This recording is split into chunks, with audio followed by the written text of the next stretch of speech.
I'm Tabitha Rock. And I'm Sam Davenport. Born and bred in Melbourne, we live and breathe property, and we know the Melbourne market like the back of our hand. We've both been buying and selling real estate in Metro Melbourne for over 2 decades combined, and we've learned a few lessons along the way. Here we are, back with the Property Culture Podcast. Tabitha Rock. Sam Davenport. Woo-hoo. And not a Samantha, FYI. I don't know if our listeners, our loyal listeners. Loyal listeners know. Yeah. But I was named after my grandfather. His name was actually Harold. But it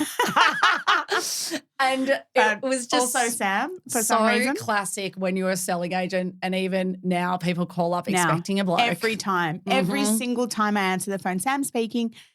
Hello?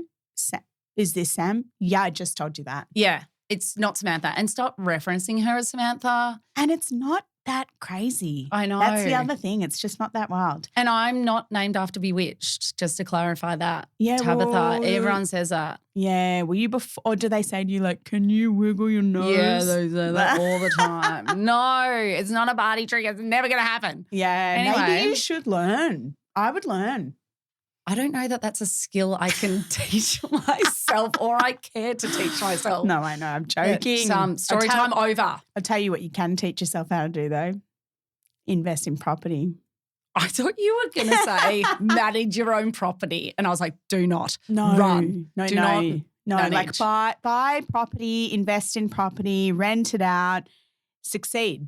That's what you can teach yourself to do, and that is what we're talking about today. We actually just recently did an episode, if you listened to our one on Airbnb, and we did a fair bit of story time on T. Robbie's country retreat. But that was fun. We've got more story time this time. We do, but we're just talking about rentals and investments, purchasing and holding, and just all the little bits and pieces that come along with that. And our thoughts and the changes that are happening and, you know, what's making it more difficult. Why would you still do it? Yeah. And I think one of the common scenarios is someone comes to us, they're looking to upgrade their property, upsize, and they're thinking, should I hold on to my current place and rent it out, or should I just sell it and move on? Or they come to us, and not too often, we don't get too many investors utilising us, but sometimes, and they're like, oh, what does it look like to have an investment property? And I like to remind them that it's not as sit and forget as it once was. Yeah. There is a lot more hurdles in place and a lot more. You got to dot your I's and cross your T's and make sure everything's compliant and do your compliance every 2 years. We just want to talk through the considerations about leasing out the property you own or purchasing an investment property. Love it.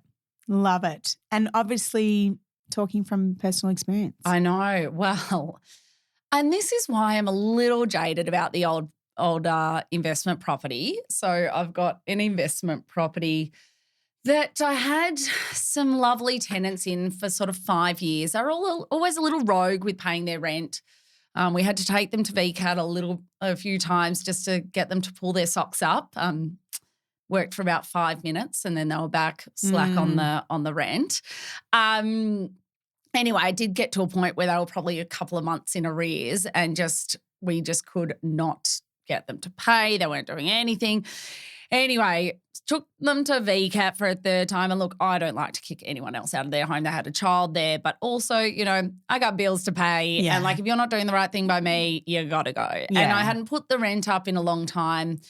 And I just thought, nah, time's time. So thankfully, the VCAT member did tell the tenants they had to vacate within 2 weeks. And wild turnaround. I mean, I think that's a bit unfair, but yeah, if you're not paying your rent. And they surprisingly didn't pay any more rent after that time. Not surprising. Oh, so they didn't back pay? Oh, no. So at that point, you can just get the VCAT order can say that you can have their bond if they don't cover all the rent.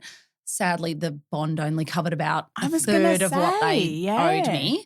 But anyway, and luckily they did leave on time and they did leave the house relatively neat and you know, that was fine. But I think that I do come at property investment with like just a warning, a few warning labels. And don't get me wrong, this is the second investment property that I've had over the time doing long-term rental. And I had wonderful experiences in my first one. I actually self-managed it. But this is ages ago when the laws were very different. The compliance was very different.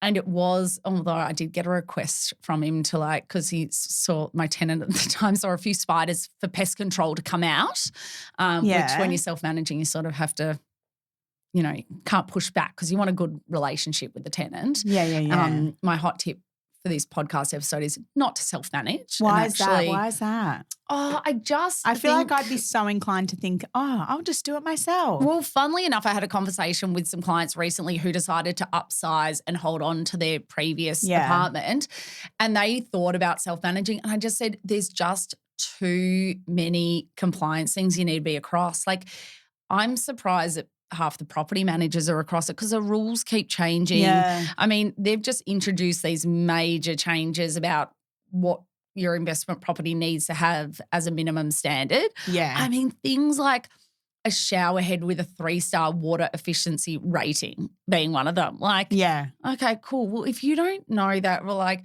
I mean, electrical safety is obviously key. And like heating. We don't want them to burn to a crisp. No, I don't want my property to burn. No, they might not be home. You know, a fixed heater in the living room. I think that's okay to be minimum standards and like random that was things. Like what they started with, wasn't it? Like back a few years ago, they're like, okay, Melbourne, Australian property, notoriously known for like not being properly weatherproofed. And we have freezing cold winters. So, but that was quite recent, maybe a while ago now, but they introduced that you must have a heater only in the main living area. And what do you reckon you see now in those main living areas so often is just such a dodgy, low quality wall heater stuck to the bloody wall. You're like, compliance box checked, sure. Added any value, helped the people living there? No. Yeah, so there's so many things that a landlord needs to be across, and just having a property manager, I think, be across all that. And if the property isn't up to standard, then it's not your issue, it's the property manager's issue. And gosh, the fees that you pay are minimal and it's all tax deductible. And I just think, you know, it goes with the territory. Just let someone else manage. But I will say the critical thing is a good property manager, which we'll cover later in the episode around how you vet good property managers, questions to ask, what to look out for. I mean, we've always discussed opening a property management department because I just think it isn't ever done that well. But it is really person specific. But anyway, back to my lovely investment property, got the tenants out, then just walked through the home and there were a lot of maintenance items that I didn't know about. And I just was really disappointed because this was an older home. Like if you let maintenance items slip, it can really cause a much bigger flow-on effect. Exactly. And I was just really frustrated by that. Anyway, so selected a new property manager, referral from an inside, like an industry professional. And you know, felt a bit of pushback. She was like, "Oh, they're not block-out blinds on the bedrooms," and I was like, "Well, I've got them in my other investment property. Like, she'll be right." And also, it doesn't actually say block-out blinds on the rules. You know, so I was like, "Oh, okay, we're grinding a little bit," but you know, I was holidaying in Bali, so couldn't really worry too much. Anyway, I had the first open for inspection, and who turns up? The old tenants. Scary. That's actually really scary to me. I don't like that. Yeah. Walking through the home, being like, she doesn't fix this, she doesn't fix this. And I was like, and the property manager came out, the new property manager came at me like I hadn't. And I was like, well, apart from the fact I'm a tenant myself, and let me tell you, I will be fixing maintenance items as I would hope my landlord would fix my maintenance items. I was like, this is one of the reasons why I moved property management, because I didn't know about all these issues. Anyway. The message wasn't being passed on. Exactly. And so but the scary thing was, you know, these old tenants had come back with like a bee in their bonnet about, you know, and we'll be back here next open to tell all your new tenants, how horrible the landlord is. And so, look, there is always bad stories out there, but I like to say to people and remind people it isn't just relaxed, smooth sailing. A lot of the time these days, tenants, God, I remember seeing a TikTok about this tenant complaining about how much her rent had gone up. And I do really agree with there should be some sort of caps on how much landlords can increase rent, because it's just crazy at the moment. Like, a friend just got her rent increased by 20% a week on a one-bedroom, less than 40 square metre apartment. Yeah, ridiculous. Like, that's a joke. And don't do that. Yeah. Don't be so greedy. And you know what? They're typically in bloody self-managed super funds. They don't need that $5 extra a week that they're like going to get when they're 65. Yeah, I know. You know. It's tough. It's a tough one. And it's interesting because those big percentage increases are happening at the moment because we've got a lot of, tenants who've been in their properties for, say, 5 years, right? Mm-hmm. And in the last 5 years, yes, rental values have increased. But can we not jump? Give me a cuddle first. Yes. Before you try and sleep with me. Enough. So just like the normal increases, we get it. Everything's going up. Insurances. And I get it from a landlord's perspective and a tenant's perspective. But when you are managing, when you do have an investment property, please remember, keeping a good tenant in a property is super beneficial. Yes. So don't try and screw them over to get your bloody $50 extra a week in rent. Yeah. Because you know who wins there? The property manager wins and the property manager's company wins. Yeah. Because what happens is that tenant moves out.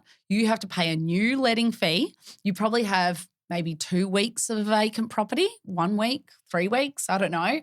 And then, you get your $50 extra a week, but that does not equate over the next 52 weeks the loss that you've just suffered. Yeah, exactly. So be just really 2 weeks mindful. vacant while they're reletting, which is completely common. 2 weeks is actually super short in between leases. Yeah, it just doesn't make sense to do it. If people just thought about it like that, but they often don't. And like you say, you've got people have to really take it with a grain of salt or try and work out why someone is pushing or suggesting something to you.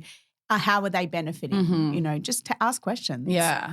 Oh, what happens to you? What happens for you? What happens with the reletting fee? And what are the standard number of weeks it will take you to relet? And, so that doesn't make sense. So maybe I won't do that this time. Yeah, just do your own calculations. Yes, they're suggesting a $50 increase a week in rent. Okay, cool.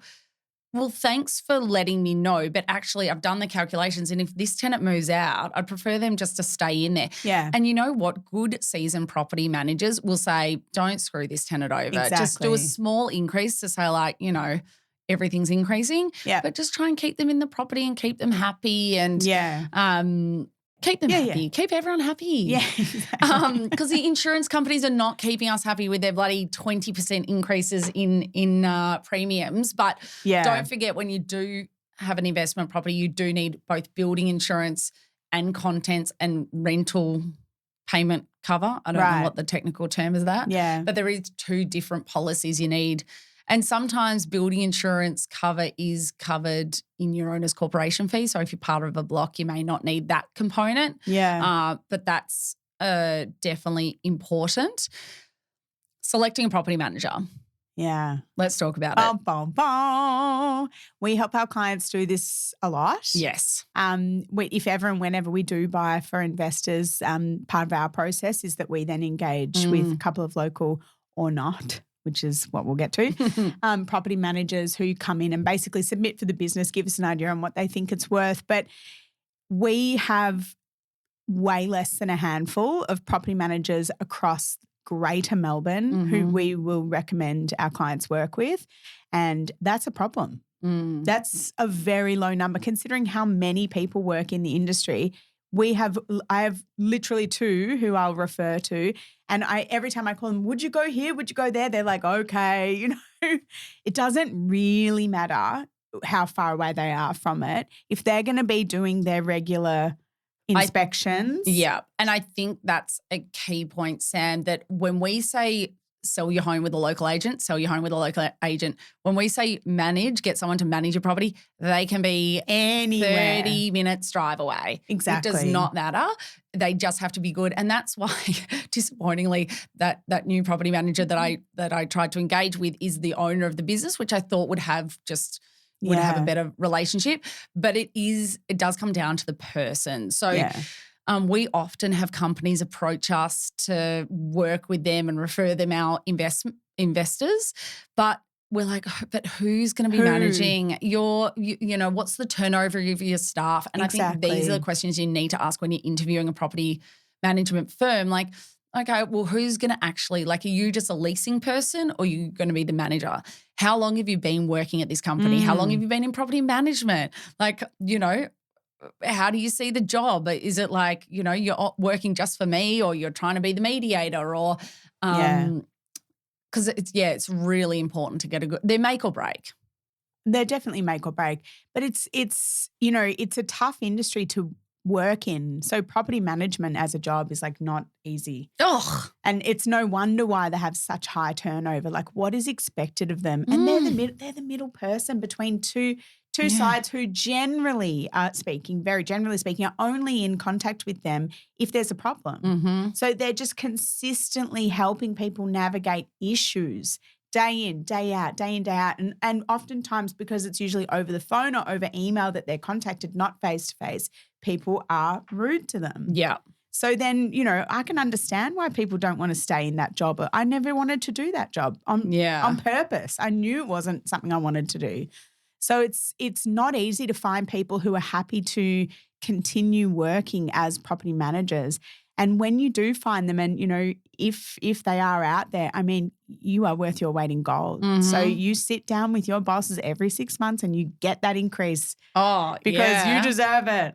Definitely. Well, I have found a new fabulous property manager for my place and I've just referred 2 or 3 people to her because I just know she looks after it. She's responsive. She'll get back to me. She'll get back to the tenant. Like that's really important as well. Keep your tenant happy. Like make sure the property manager that you're paying actually is responsive to your tenant. Yeah. And it's funny, I was on the Richmond 3121 Facebook page the other day and someone was asking for referrals to property managers. And the number of people that said like, I'm a tenant and this is a great property manager. Yeah. That's, someone that you should definitely have a chat with because that's really important as well. Yeah, that the tenant, thinks that they're working with a responsive property manager. Yeah. Yeah. Absolutely. And obviously companies these days charge around 7% plus GST. You can get some 6%, you can get some 5%. 5%, gosh, is the same sort of fees that they were charging about 10 years ago. I was going to say 10 years ago that we were definitely getting 5% plus GST across the line. Way less. Yeah. I mean, I think that's a little bit disrespectful to even ask for that these days. And look, to be honest, I don't really care too much about the percentage. It's just like, how are you going to manage my property? And also you just got to be careful that they're not sneaking in these cheeky like statement fees and end of financial year fees and this fee and reletting fee and how much does it cost when your tenant who's already in your property signs a new lease? So basically they're just flicking out a DocuSign link. That costs you money. Oh, well, I can't remember what mine is. I know it's costing me something. They try and make it so low so that you don't question it. Yeah, exactly. But then there's like plus, the old builder's quote, Oh, no, hang on. You wanted 2 taps? Yeah. Then that's more. Oh, you want door handles? You didn't say door handles. It's like, wait, what? What, you want a front door? That's a 20% builder's margin on that front door. But anyway, like I actually had a mortgage broker say the other day because I'm a bit like, not anti-property investment in metro residential property investment in Melbourne at the moment, but a mortgage broker did have a good point that, it is to do with leverage. But what I will say is you got to just be careful of the spruikers that say like buy 59 investment properties. okay, well, that might be 50 headaches. So like, yes, we can do it all for leverage and we can do it all for like making money, but like they take work now. Yeah. They're not headache free. So just be careful about that because I think that's really underestimated. Yes. Alrighty. Alrighty now. F, marry, kill.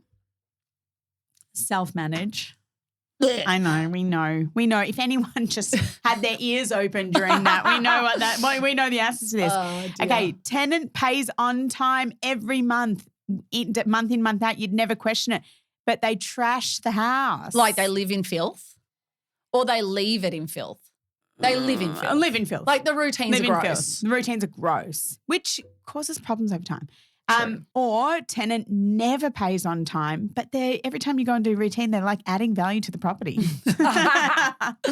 I'm marrying tenant pays on time every month but lives in filth. Like you do you, boo. Just like when you move out, leave it nicely or I'm taking your bond.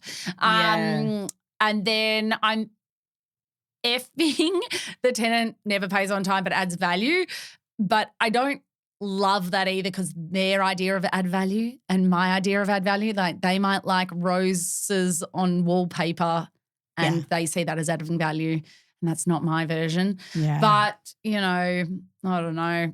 Because I have to kill self-manage. Like it's a nightmare. Ugh. No, thank you. And every property manager I speak to, I'm like, are you getting paid $200,000? Because if you're not, I don't know how you're doing that job. It's the worst. Well, the issue that I've got for them for their own jobs, which, you know, that's my issue really, but I don't understand how they're doing the volume that they're doing. Oh, they manage and this is another question to ask. We should have put this in the body of the How many episode. are you managing? Yeah, ask how many properties you manage because if they're at 200, it's too much. They should be around sort of 150, 180. And I think the fact that they're not, we're just really stuck in the past and it could say something about the type of people who are working in that role. They should be knocking down the doors of the boardrooms and saying, listen, this is not enough. Yeah, totally. For what we're doing and for the volume you were asking me to manage, yeah, the clients this is are not enough. Getting the service. Yeah, and like we just said, 10 years ago, the fee for management was often 5.5%. We're now at 7.7%. So have we seen a similar increase in income for these people over the last 5, 10? I don't know that we have. Anyway, knock down the doors, people. Ask for what you want. I will marry self-manage. I'm fine with it. Oh, my God. This is such a controversial episode. This is the first time we've disagreed. I know. I'll definitely kill never pays on time but adds value. No. What? Who are you? Don't touch it. No. Don't touch it like that. See, there's That's a lot of yours. tradies that are just hopeless with their money, but they'll put some great built-in shelves in your shed. I don't know. Yeah, but never pays on time. I need to be able to, I've got bills. I've got structure I've got to work in with, adding value. I've had 5 years of no structure, so I'm used to willy-nilly payments. And I guess I'll tenant pays on time every month because thank you, but trashing the place would really hurt me. Oh, I can't because it does cause problems over time. It's funny. I've got a girlfriend that's got a big family, a dog, and she lives in the townhouse and it's all a bit crazy, but she always moves out of those homes and leaves it immaculate. But living in that chaos of family and dog and yeah, there might be some scratches on the wall, but don't stress. I'll paint them out. Yeah, she paints them out. So I guess so. She so I'll That's be renting to her. Them. I'll F her. Okay. She sounds all right. I'll F her. Delightful. I'll let her know. Okay. Thanks for listening. Bye.